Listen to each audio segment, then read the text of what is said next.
warm greetings. Welcome to this week's episode of Women Speaking.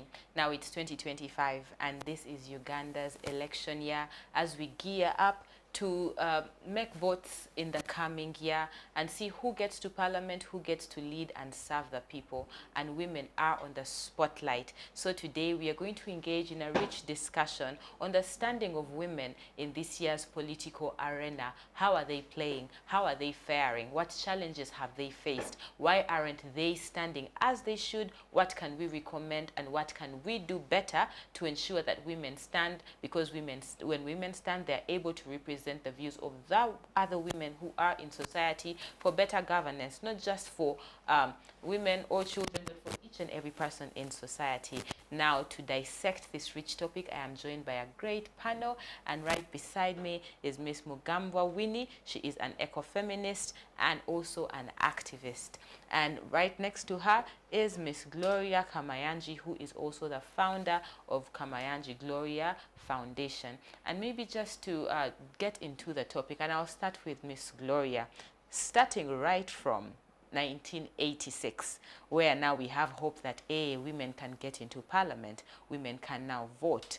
How have things changed in how women are able to access politics from then and now? What challenges have we realized and what do we think should be done? When you compare 1986, 1995, 2001, 2006, and 2011, and now 2025, how are women faring in the electoral process?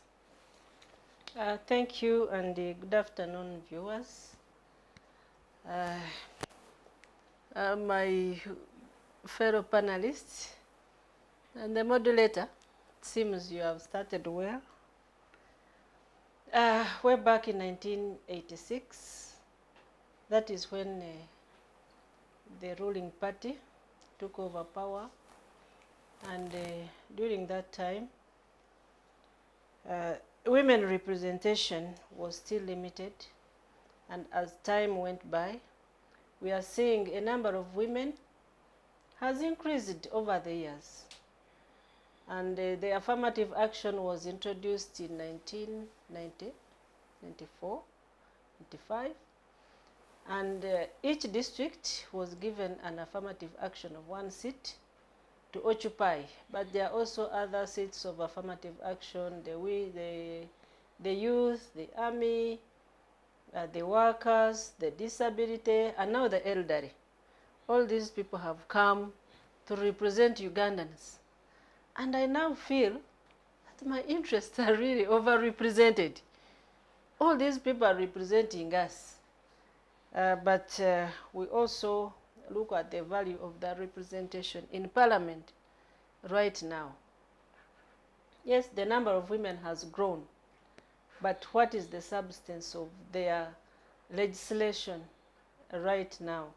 We have seen right from around 2000, 1995, 96, when there were these sharp ladies in parliament, they would really move parliament, and you would feel when we were still young, that they would inspire us to also take leadership positions.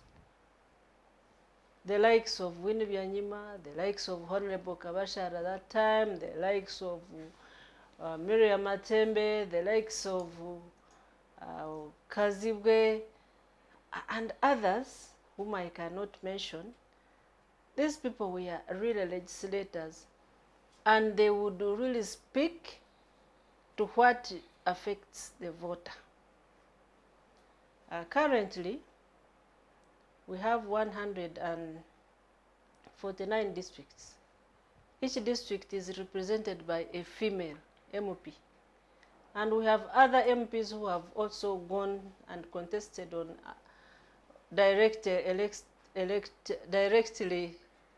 elective seats, and they have won.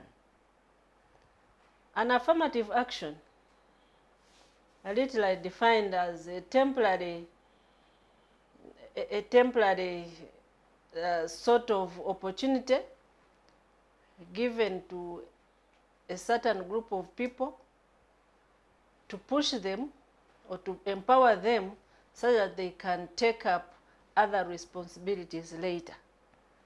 Right now we have some women leaders on affirmative action seats who have spent in parliament more than 10 years, more than 20 years.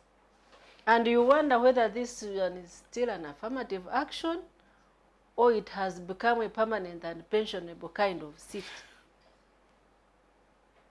I like women who have left the affirmative action seats and they have taken up the challenges, the challenging seats in the constituencies.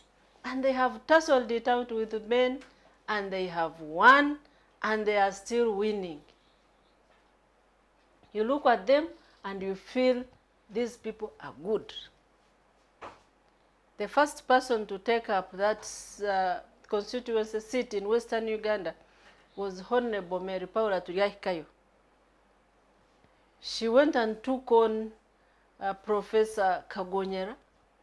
He was a very powerful professor, a very powerful man. She contested with this man and defeated. And the songs were becoming songs like it was this kind of an inspiration that women have now started to take a step. Other women, again, joined. We have currently like around 15 there. I cannot remember the number, but they are there. They have taken directly elected seats. These women, previously, they would speak their mind. Especially the time when we were still in a general party. We had no multi-parties that time.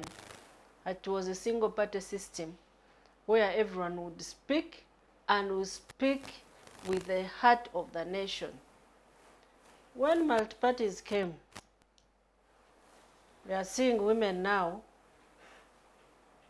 they are not free to speak. Because one, they feel that it is like a collective responsibility of the party. These women carry the manifesto of a party. Because if I'm an NRM, I'm not supposed to bring my own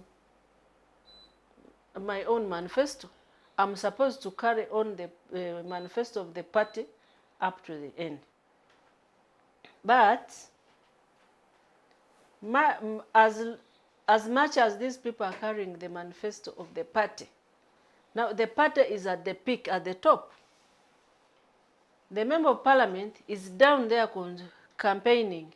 And now the role of this member of parliament in this multi-party manifesto thing is to dissect this manifesto such that the common person in the village whom this person is campaigning from understands what government has in stock for them.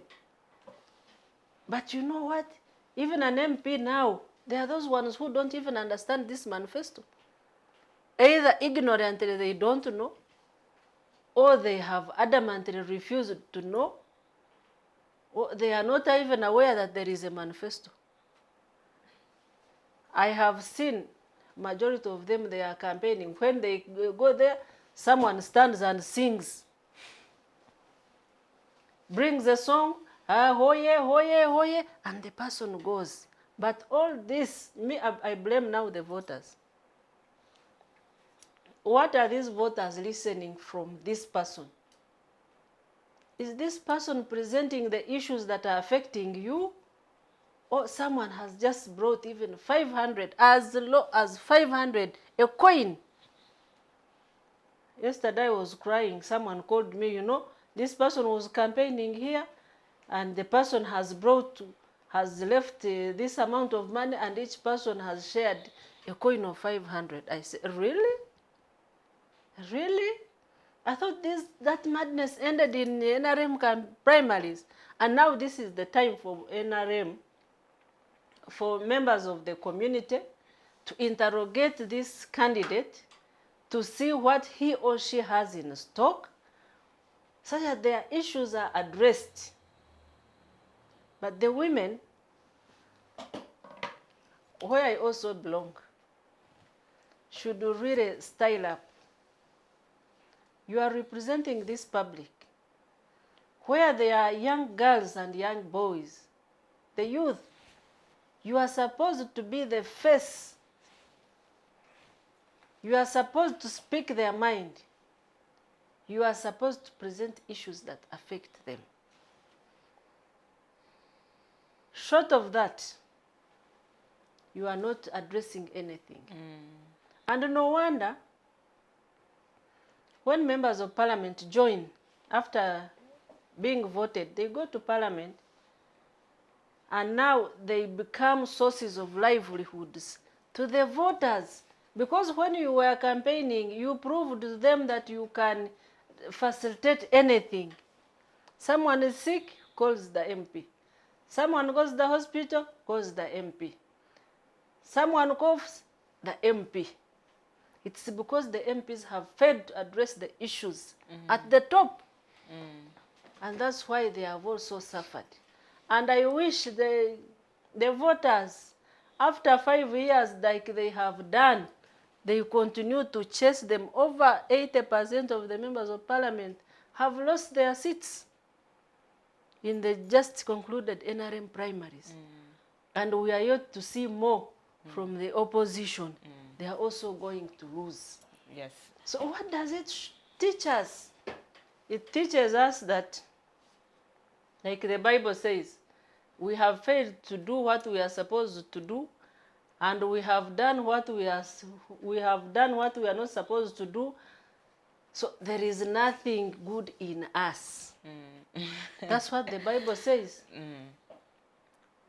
So there is nothing good in us, and you in bring us, in both the voters and the members leaders of parliament, the the women leaders, specifically the women. Yes. So you I draw. want this woman to go to a certain place when she's having a rally.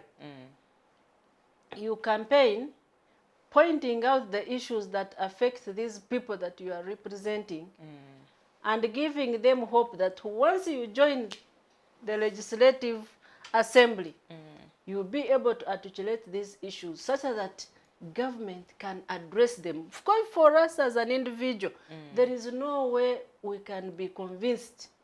No one should actually lie us that they are going to address all our needs.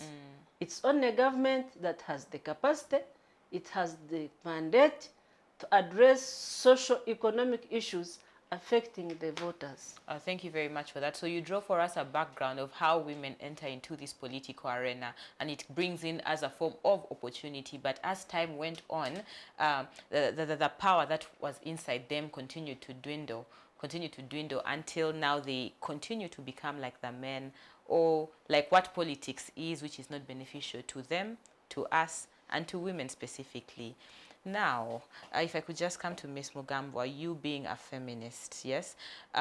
When you look at the pattern she has presented and looking at the type of women who were there before, do you believe that there was a dilution into the women that are here now, especially from the patriarchal form? Is there a way women or feminist leadership should be done, especially to cover the interests of women? And do you think many of our women in parliament currently have diverted from these core principles of feminist or women leadership? And how can we, as feminists, ensure that in the coming election our women are stronger and better representing of what is required of them for the good of women?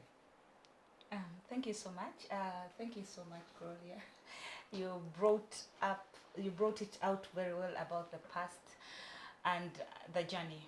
Thank you so much. One thing I want to think and say is, yes, we do our part as feminists, as CSOs, but a person chooses.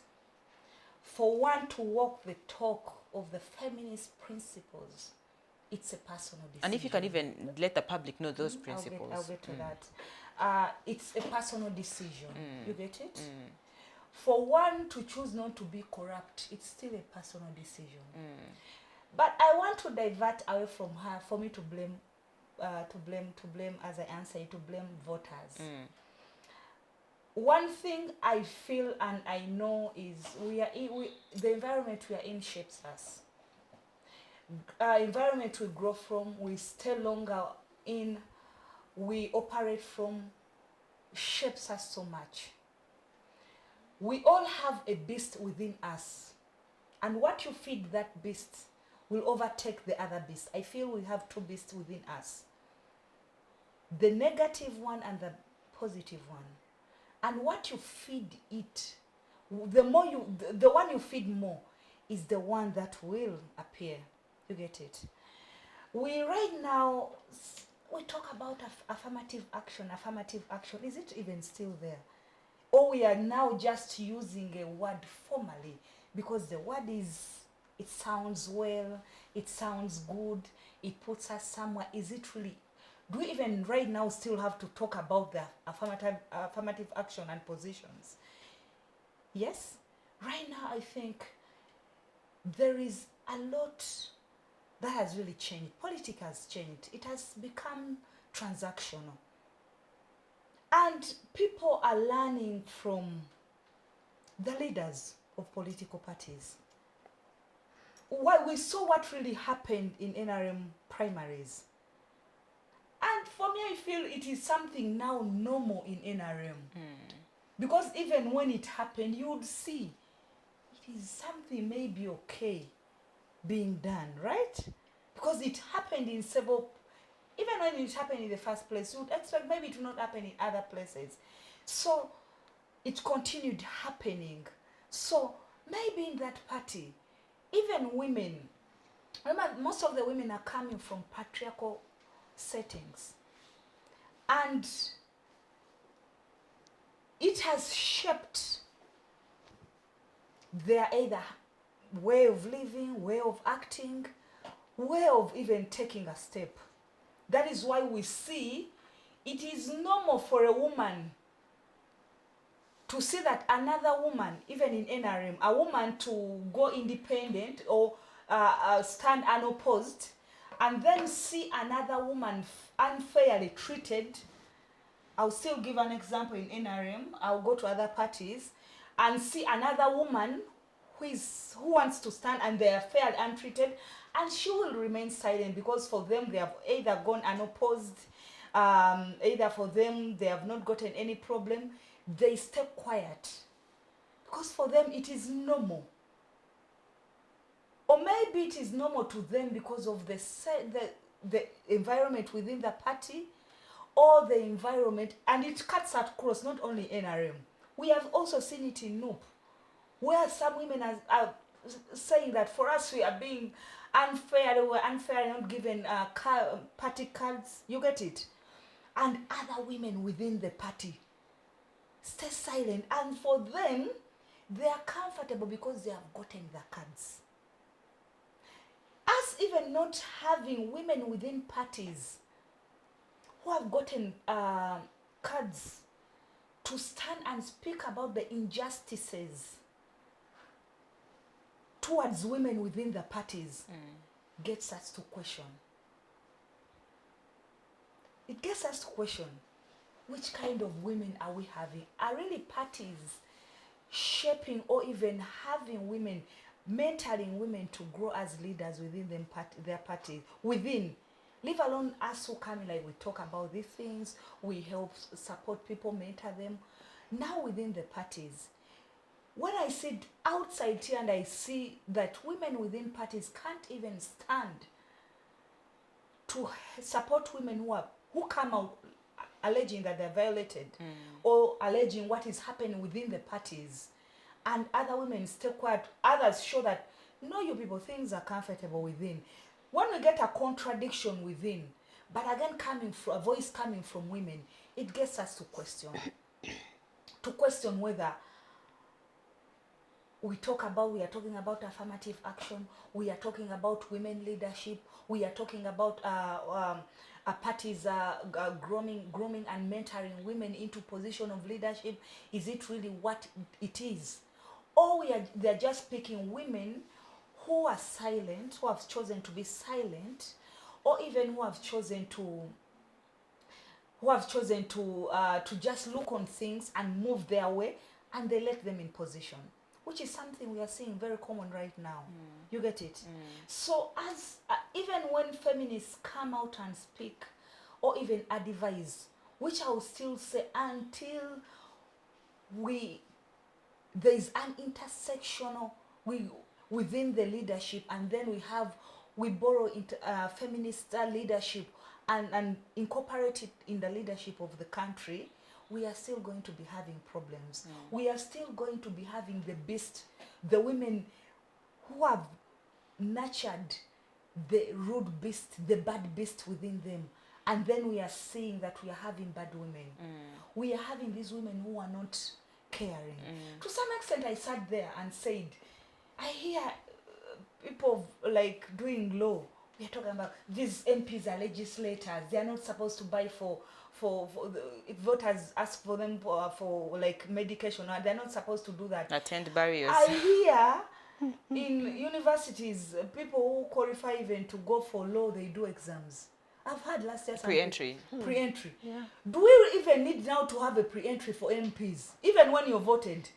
For me, I feel right now, you talk about legislators, MPs who can't even articulate some policies, and they're representing us. You get it? Should we have even a pre-entry for MPs? We don't only rely on voters, because let's be realistic.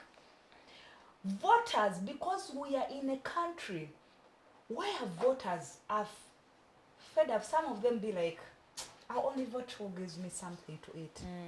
Some voters don't have what to eat. They don't have that 500 shillings. It is really hurting. I almost asked you, who that MP needs a shame? We need to talk about that MP openly. Me, I feel the need name and shame. Yeah, sometimes name and shame is okay. So, but again, there's that person, a voter will get that 500 and they're going to buy some paraffin, at least they light, or buy charcoal. You get? People are very poor. The system is corrupt. The system is broken. From the up to, from the top. So that is why I want to blame this voter. Yes, voters are being bribed.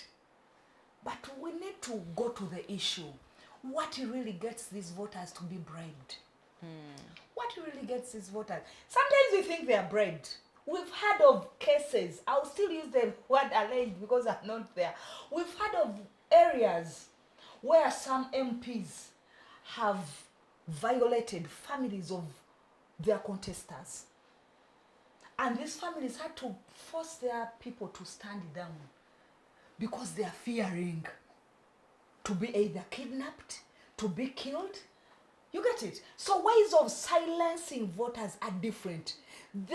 These politicians have learnt a way of dressing violation in different ways. True. You get it? So we might focus on telling voters, you people don't take this money they are giving you. Don't take this kilogram of sugar they are giving you. What about the violations we are hearing? What about the MPs we are hearing who are bribing other MPs? What about the MPs we are hearing who are silencing families of other people who are trying to stand? You get it? So we need to go to the root cause. I will still say I'm not going to blame voters.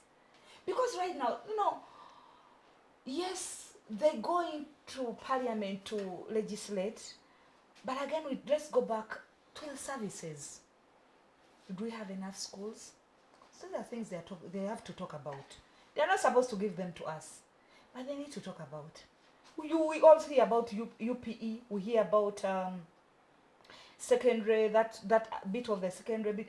How is it? If we sat down and analyzed it, if NRM, the ruling party, sat down and analyzed, how have we done? Which gains are we protecting there? The MPs, how many MPs in areas? If MPs are lined and we ask them, okay, in this area, you're coming back. You've talked about MPs who have been there more than 10 years. By there, for me, those ones, I can't say that I have any kind words for them. I don't have and I don't want to say the unkind 20 words. years plus. And then, to make matters worse, in their areas, you'll even still find when women are dying, giving birth, you'll find young girls' cases of rape are not worked on. You'll find that there are no, those hospitals grade 3 and there is no medication. You'll find bad roads. You'll find, because they'll tell us, I'm not supposed to give you money, I'm not supposed to do that. What have you done on that you're supposed to do? You get it? Yes. People say that I am not opposed, I'm not NRM, you know, the president is not giving us money because we are not NRM. How many times have you come back to us, the voters, and told us about the challenges, and we sat down and come up with a strategy of how we can help you, or voters can speak, or how many times have you even, because I believe that even when they're there, they have the mandate even to talk about issues that have not been done. So it is a choice. It is a choice. We'll keep on speaking about it. But right now, the kind of women we have are shaped within the environment we are in. The corrupt environment, the rotten system, the rotten different parties. You when you sit, you hear different things from different parties. There is a way how systems have issues. So we are now having kind of women come into politics, want to join different, not only in parliament, even at local council level, even at district level. Most of the people coming are already shaped within the system. It's as if one can say, we need to even say that anyone who has been in parliament, anyone who has been near these systems should not stand. Contest again. Let's have fresh people with the fresh. They're all corrupt. People are already corrupt. They have corrupted mind. Yes, we have people who have come with different interests. I can't say that all of them, but I'm speaking on the majority bit of it. But like she has said, like you ask people about their manifesto. Sincerely, right now you see people contesting. First of all, it is about, I am going to do this. The other one has not done, I'm going to do this. The other one must go. You're telling us you're going to do this. What have you done before? Even when you were in school. Because we know that even in school, people do something. Even before going into parliament, what have you done before? Do you have a foundation? Have you helped teenage girls? Even if things like people that. think helping, you have to have an organization. But you can start from where you Any are. action, yes. Those are some of the things we need to start asking. We need to start asking contestants, what have you done before? Even where you are. You tell us, me, I'm fresh from school. Even from campus. What have you done? What have you done? What have you done from... We need to start seeing things differently and not be lied to. But like I've told you that voters are already even also having their challenges, which we can't do away with. As we say that voters have to do this, we also need to look at what are the challenges? What are the challenges? Hindering? And maybe just to pull in a little bit there. So now you do express a very heavy disappointment in how the women have represented us, but maybe just to give the public what the standard should be. So usually when we have these affirmative seats and we have the women going in to represent the people, we expect that perhaps they should be pushing for policies around menstrual health, around teenage pregnancy, and ensuring that budgets are allocated there. So when we don't see these things, she does share that whereas these women were prepared earlier, they enter the system and they get warped into the system, into the politics of those systems, and they lose the water that they carried to bring aid to other women. And now, Miss Gloria, you partially belong, you do belong to a system and a party, and in that system, women are there, and we have seen some of those women perhaps severely underperform according to what we expect. We see in their constituencies, there are high-ranking numbers of girls not going to school, of maternal mortality. By the way, in Uganda, every day, about 30 to 39 women die when giving birth, even today. and a moment of silence for those who died today. May their souls rest in peace. And it's very unfortunate that the statistics are true. Yes, and yet we have women who belong to the system. So how are systems like these political parties, from your perspective, are they sabotaging these women, or these women have, the women who have gone to lead, have personal individual problems, and how can we in civil society support them serve better? Thank you. You have talked of women dying while giving birth. There is nothing painful like that. To die while giving life to another life. And yesterday, someone died from our place. The girl was giving birth, and she died. And this is the period that we are seeing more and more happening. But the system, I can't say the system is dead, but the people within the system are the ones that are not serious. Like I said, the women who should be the mothers of this nation should actually be the one to champion better service delivery in health, better service delivery in schools, better service delivery in works, better service delivery in agriculture. If a child is not going to school, if a mother wants to give birth and she's walking to the next health center, is she able to find the personnel? Is the personnel there? Is the medicine there? Are the services readily available for this woman to be aided to give birth? Those are the questions that should linger in these women's minds while they are leading and representing these communities. The system has given them an opportunity. It is a leveled field where these members of parliament, as women go to parliament and legislate. I have not seen them standing up to legislate, talk about these issues, and they are gagged. No, they are not gagged. But I think some of them, there are very many issues why they have chosen to keep quiet. Yet the environment in which these people present themselves in parliament also matters. There is someone who stood up, spoke last time. She was from a certain district. She could not make a statement in English, and everyone bullied her. She has never spoken up to now. She disappeared. Some other women,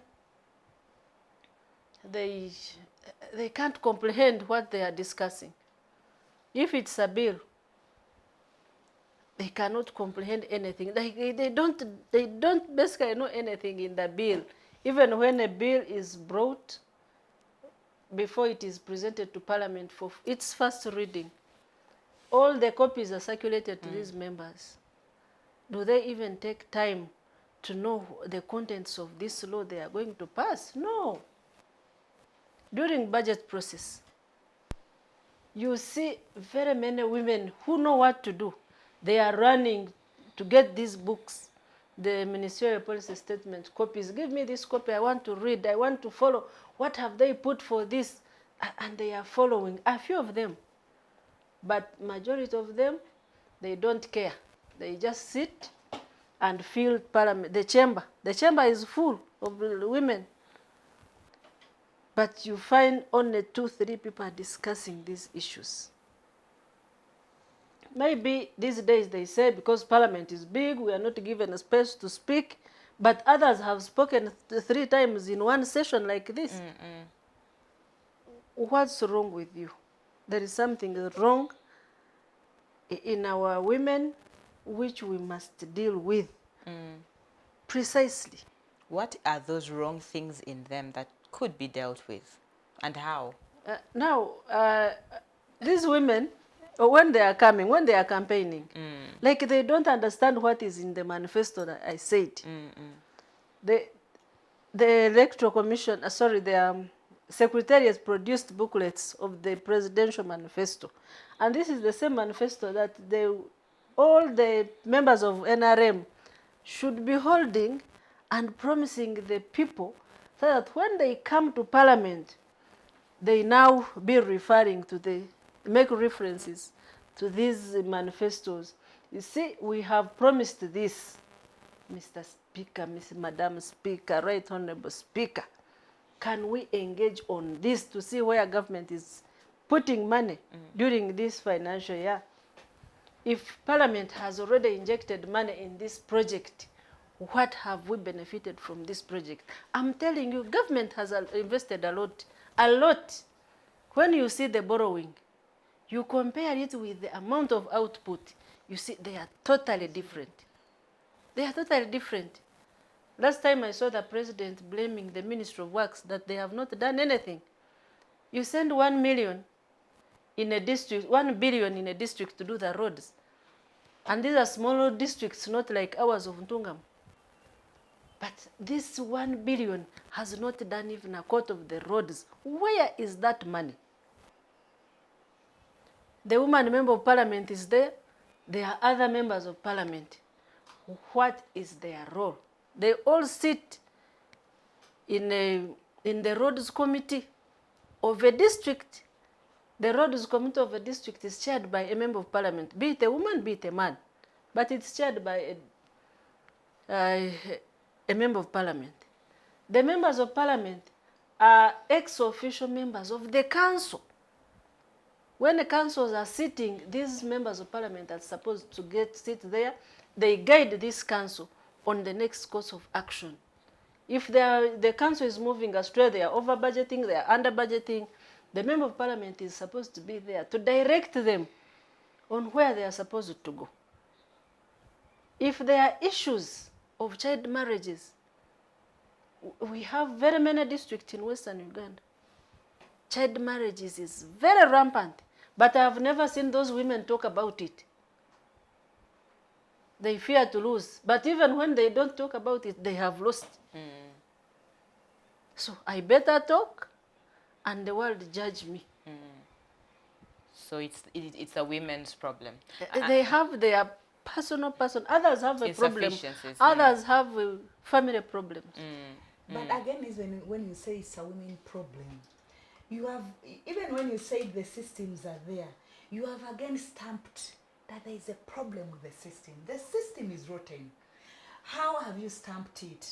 And I'm not saying that it can be worked on.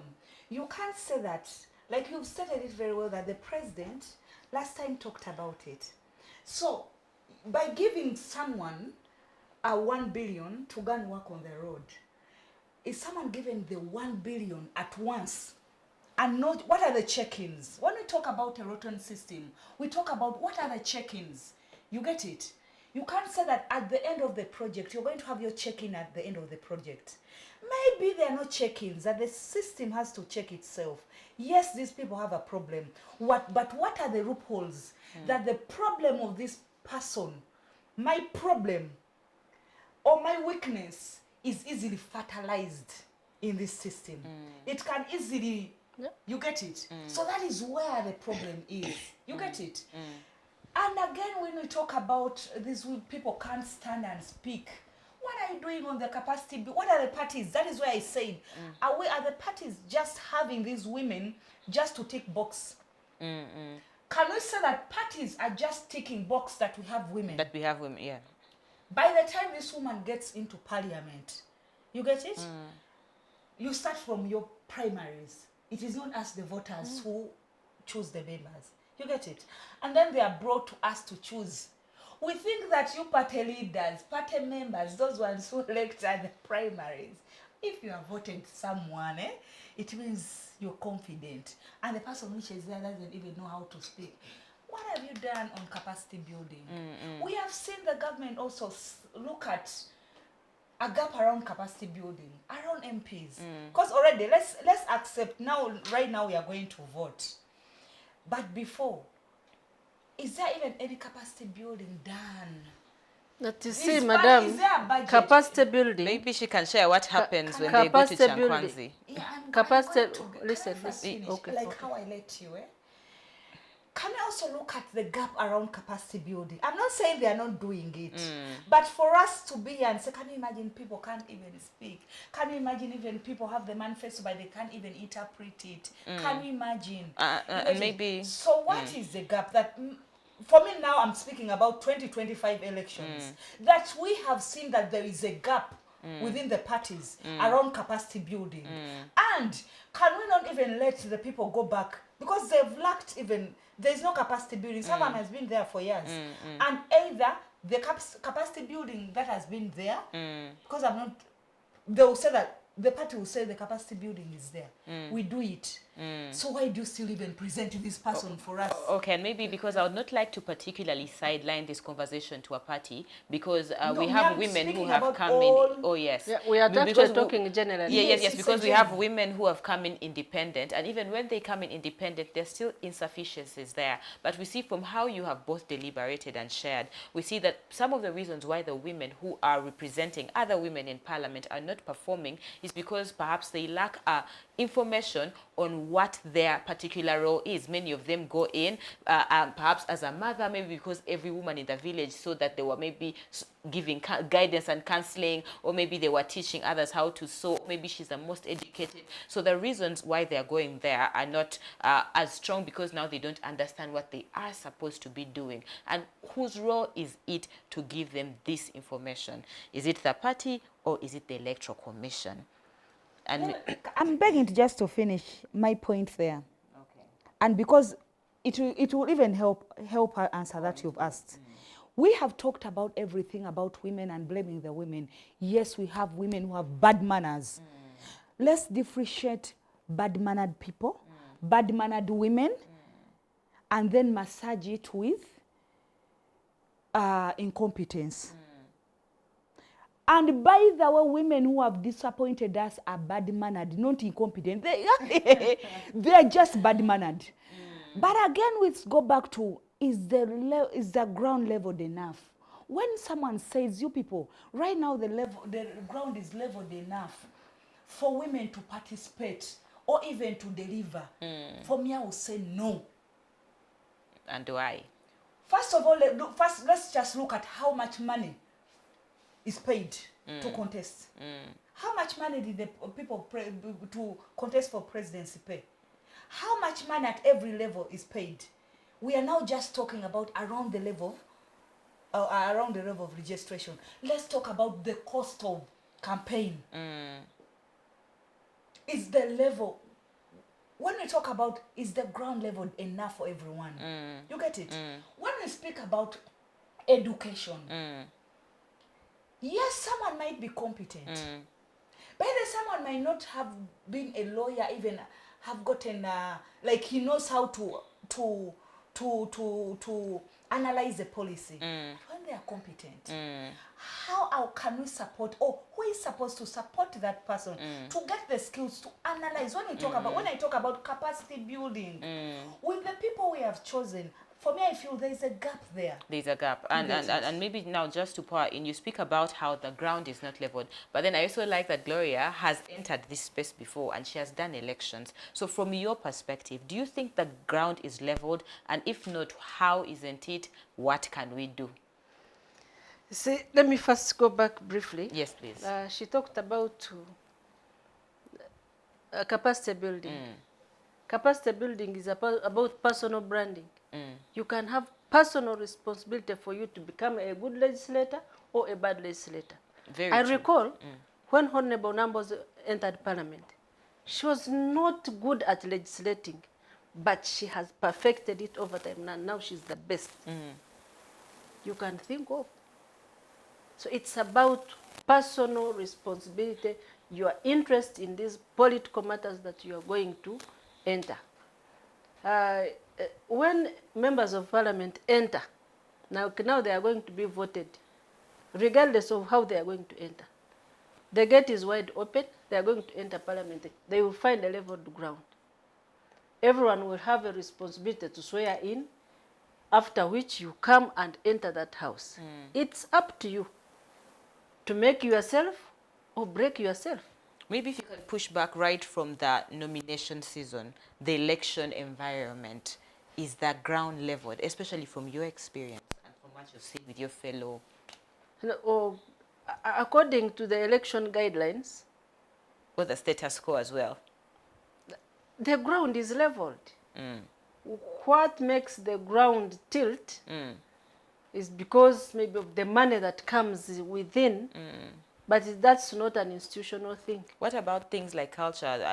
There was news I saw at an international headline. One of the former presidential aspirants, she does mention that she's campaigning and they're calling her sweetheart. We see the president of Spain, someone kissed her last time. We had one of the legislators in Kenya, she's a woman as well. She said that when she was doing this campaign, someone came and grabbed her breasts and they came and kissed her lips. Imagine. So now from that status quo, when we move away from the regulations, is the ground conducive? The ground is not only legislation. You know, or money, yes.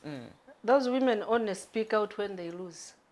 But we have seen women. She's actually in parliament. We have seen women who also invite men to come and touch and feel that they can. How? Yes, these are politics. That's People a very can do problematic. anything. That's a very problematic People sentence can do on the anything. women speaking show, because People now can do anything so the to president get a vote. So They said, come touch. and they say come touch, and I think women are overly sexualized, especially in the political arena. So when you, I don't know, did you see the video of the president of Spain, the lady?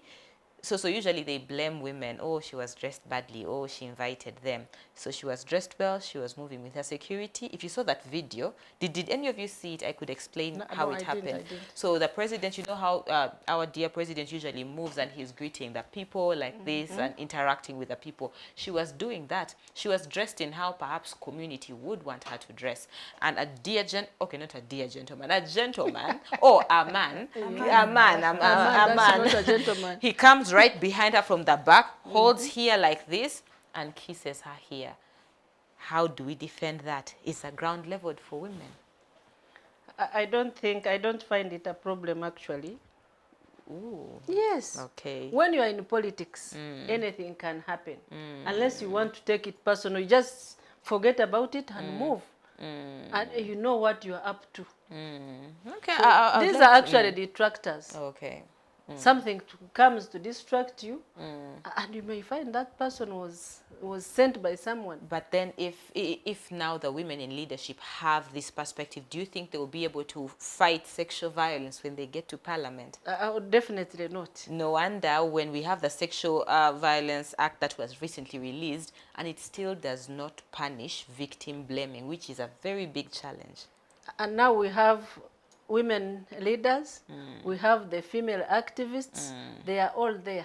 When the police say, let's say they are assaulting these women, where do we place these women activists? Have you seen them coming out to blame these police officers who are assaulting these women? So the whole issue about women is to blame. We have all folded our hands, and we are waiting for God's mercy to come and intervene. I'm not too sure my hands or Winnie's hands are folded. That is why I even said the ground is not leveled for the women. The ground is we not. We have had sexual harassments in parliament. You heavily. can say that they are not there. Really? I don't know them. It is okay for you to say you don't know because them, yes. to be politically but correct. The good thing, I've been working with parliament. I've not had cases of reported sexual harassment there. We've had alleged sexual harassments there. Of course, you've not had.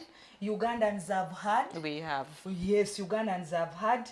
And it is really, I can't say that it is really sad that the news even comes out to Ugandans when member of parliament, a woman, has not even had. It becomes worrying. Or do they close their eyes to it? I didn't want to say that. I am just worried. I'm just worried that women in the parliament, remember when I said that some women stay quiet within spaces, political spaces, when other women are being harassed, and they stay quiet because for them it favors them. When we have some women that you either learnt, you have the ground is leveled for you, other things, it doesn't mean it is leveled for another woman. You get? If a woman can be touched and sexually harassed, Yes. And we even brand it as a when- political Yes, naturalism. because it is some. But there are- if we normalize There are bad avenues manners, for addressing such manners. let me ask you. Which yes, is the avenues- ground of You parliament. people, the avenues are there, but let's ask. Honorable, let me ask you. I'm not Do you honorable. You're not. You said you've been in parliament. No, No, no, no, I have been a staff. You've been a staff. Yes. Okay. Sorry, but you never know. Just take it that I take it anyway. Gloria. Even when the avenues are there, are they favorable for everyone? How many cases have we had that have gone silent just because of the procedure? You are a lawyer. You know, let's start with the cases of rape. You know how someone has to prove that they were raped. Very hectic procedure. Traumatizing, not even hectic. Traumatizing. Traumatizing. And get many it? of the survivors end up losing the cases because they have made the system so Do stringent. you know how even women who have come out to speak But you that lawyers, you deal with evidence. I have been sexually... Evidence can be played with, and that's what the system does. And when we are talking about things of sexual harassment, I'm not saying that people can't stage, but let's be realistic as women. That when we are speaking about sexual harassment, there are things that you can't prove. Can a 6-year-old stage sexual harassment? And yet Can you? 6-year-olds have lost And even cases. let's now go back They have to lost the people, cases. people contesting. When we go back, when someone stood up and they are contesting and they spoke about the sexual harassment or the violation that has happened to them, the backlash, people will fear. We've seen how people have been abused. And that has silenced, very many victims have been silenced. True. At the floor of parliament, we need to also interrogate and ask ourselves, why would women, or even, I'm speaking for women, why do they go silent? Let's not only talk about that they can't articulate policies. That can't be. You can't tell me only 3 people can. No. Very many, we have had very many complain about how they are silenced in different ways. Including being sexualized, fellow men in Socializing parliament conversations. asking for you know, relationships and things like that, just as a political strategy And to even put them down. sexualizing conversations. And these conversations need to be had. And then when you bring about dress code, people have talked about dress code of women. Like someone, the way the person is dressed up, they're trying to to invite. attract. No.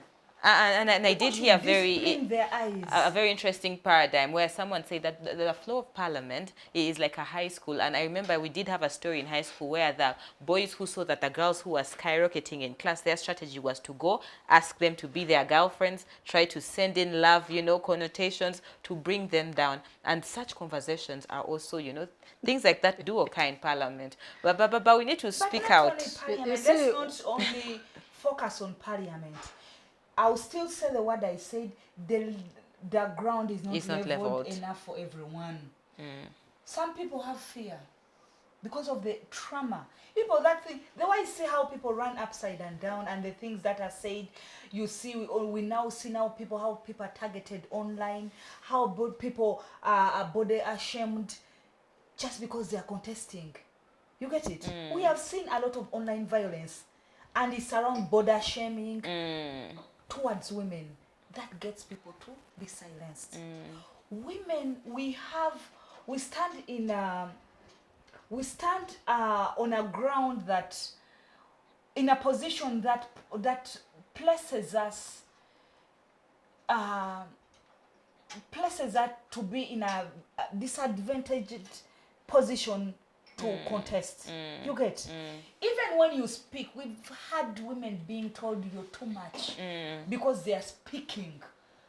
And that makes the ground not leveled enough. Yes, so the ground is not leveled. And even as we come to the end of this conversation, I love how the principle of intersectionality has been very loud in this conversation, showing that some women are privileged and some are not.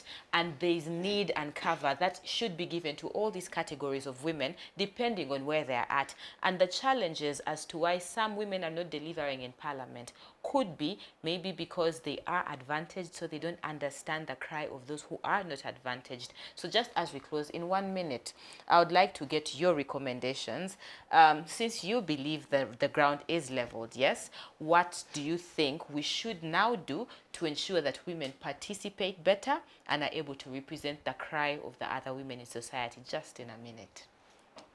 Before I conclude, Yes, please. there is a story that is running online on social media from Bushenyi, a woman member of parliament who is also seeking a re-election, has a case against another woman of accusing her of witchcraft. And you know how it started? Someone comes with a box, brings it to this woman who is campaigning. I've given you a gift. Guess what they found? And it was something that was concocted.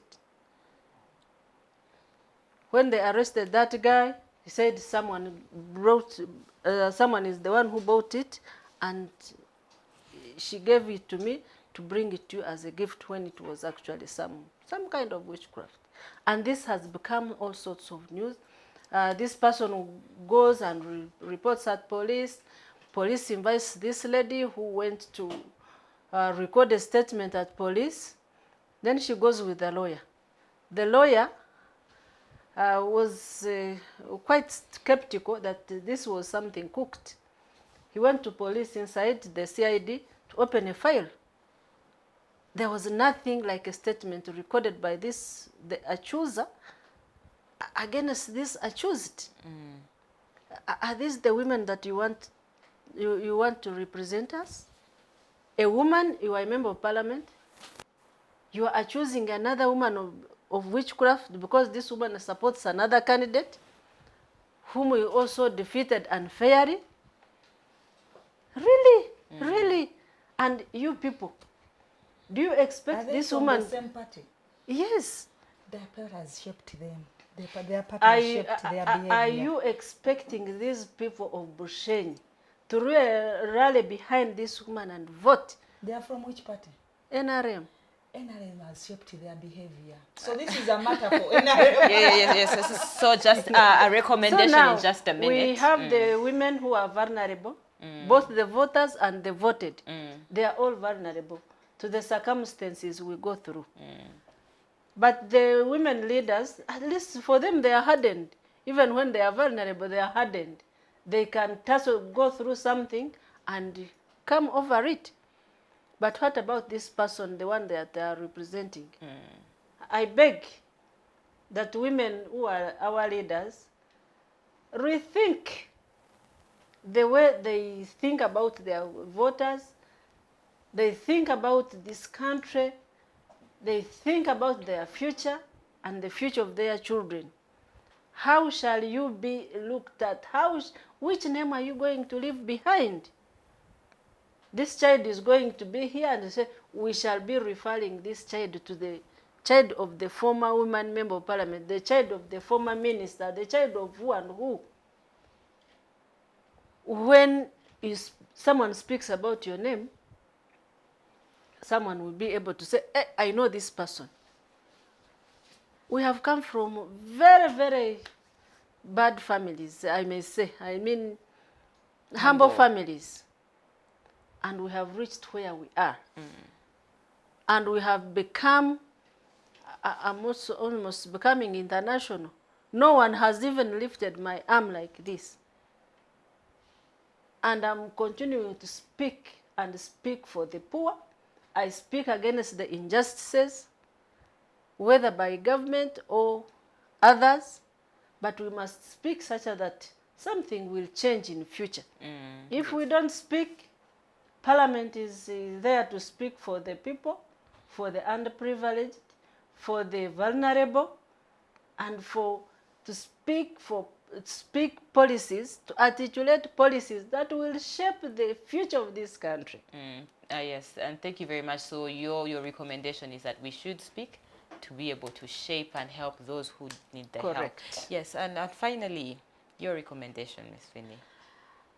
I will still tell every woman out there, no one is safe until we are all safe. Exactly. Even when become the president and you're not ready to help your fellow women, you're not safe there alone. You can never be safe alone as a woman when other women are suffering. You get it? So for every woman, especially those contesting, and let's or go back to us. We know that we are mothers as women. We know we have been nurturing everything. We are a reason. We have a very big reason. The country where the country is, there is a big hand of a woman, and it's only us women who can save this country. Everyone should, when you enter when you have privilege to be where you can support another woman, just know that you're not supposed to fail the woman behind you. Know that God has put you there to nurture and support other women. We are mothers, meaning that we are supposed to produce other women in leadership. We are supposed to nurture. When we talk about, for me, when I talk about mothering and parenting as a woman, I don't only think about going to the labor and giving birth. I see to it as a broader thing. So we can't sit on the table of injustices as women. We can't continue sitting on table of injustices. We can't look at imbalances and we feel like it is okay. We need to stop as women to speak from the privileged angle. And that is what is killing us. Women who are already privileged think that every woman is privileged. The moment we stop speaking from privilege and choose to use the privilege we have as women to handle the issues around, I think Uganda will become a better country. So 2025, as we prepare to vote, every woman who is in that position, who is engaged in politics so much, rethink. We are either burying the country. This 2025 is a year that is going to decide whether we are burying the country or we are rebirth. It is a time for rebirth or total death. Yes. And it's us women to determine that. All right. Thank you very much. Very clear recommendations from this show. Firstly, we are not free until all women are free, and maybe even as we go to vote in 2026, we need to vote for women who have a very good memory, to remember that when they become privileged, the women who are behind them, the women whom they have left in the grassroots, should be remembered. Their challenges should be held at heart, should be regarded. But for them to properly ensure that these women are greatly represented is when they are knowledgeable, is when they can speak, is when they can stand, is when they're fearless and they can articulate. Whereas women are being blamed for not delivering, at the end of the day, the systems could be faulty as well. And even when the systems are faulty or not faulty, women do have a role to play in ensuring that they deliver at the end of the day, because that is the reason why affirmative action sits were put on board. It was lovely having you on the Women Speaking show, and our desire is to ensure that at the end of the day, women are empowered, are represented, are spoken for, and are well and free. My name is Anzoa Sarah, and it was lovely having you two dear ladies on this show, and we believe that today we have done our part in nation building. Thank you, and see you next time.